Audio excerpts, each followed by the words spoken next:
اللہ اگر تو سر شفا میرے رب نے دینی ہے نا تو پھر رب نے اس کا طریقہ بھی دیا نا. بالکل. رب نے انسان کو بھی یارو مددگار نہیں چھوڑا. 1,24,000 کم بیش پیغمبر، انبیاء، رسول، کتابیں، آسمانی صحیفے، آخری کتاب، آخری نبی دے دیا. اور اس کتاب کے اندر اللہ نے فرمایا وَنُنَزِّلُ مِنَ الْقُرْآنِ مَا هُوَ شِفَاءٌ وَرَحْمَةٌ لِّلْمُؤْمِنِينَ وَلَا يَزِيدُ الظَّالِمِينَ إِلَّا خَسَارًا. بے شک اللہ فرماتے ہیں کہ بے شک ہم نازل کرتے ہیں اس قرآن میں ایسی چیزیں جن میں سراسر شفا ہے اور یہ باعث رحمت ہے مومنین کے لیے. مومن کے لیے شفا فرمایا ہے. اب مومن اور مسلمان میں فرق کیا ہے؟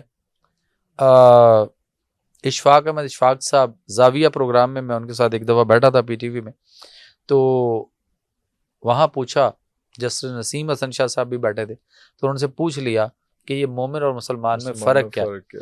تو اشفاق صاحب فرماتے ہیں کہ جی میرے بابا جی یہ کہا کرتے تھے کہ مسلمان وہ ہے جو اللہ اور نبی کو مانتا ہے، اور مومن وہ ہے جو اللہ اور نبی کی مانتا ہے. کو صرف کی کرو تو مومن ہو گیا.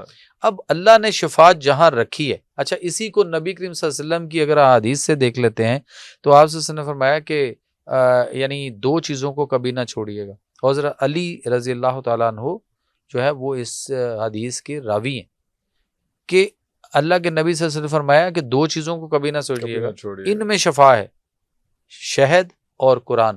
حدیث کے مطابق ہے الاصل والقرآن، شہد اور قرآن. اور ہمیں یہ پتہ ہی نہیں کہ ہم کدھر پھر رہے ہیں. ہم پھر رہے ہیں کہ ہم نے یہود و نصارہ کی، جس کو قرآن کہتا ہے کہ یہ تمہارے کھلے دشمن ہیں، یہ تمہارے کبھی دوست نہیں ہو سکتے، اور ہم ان کی بنی ہوئی دوائیوں کے اوپر اپنے بچوں کو ڈاکٹر بناتے ہیں.